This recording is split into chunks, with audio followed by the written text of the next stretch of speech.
This is a T5 Classic, 1997.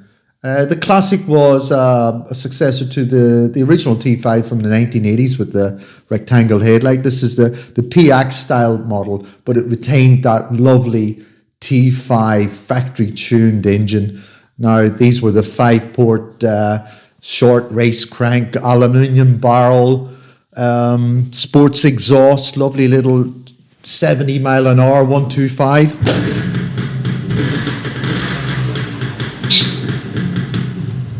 Hear that throaty sound of the exhaust. So this particular T5 that we have for sale on our site has been restored, not by ourselves, but it's been very well done. Engine rebuild, full paint, and a lot of original features going back on it, like these black levers, the black legshield trim, this little dash here that is renowned to the T5s, T5 mats. It's all correct as they were, and a lovely finish. It looks brand new, an absolutely lovely little bike.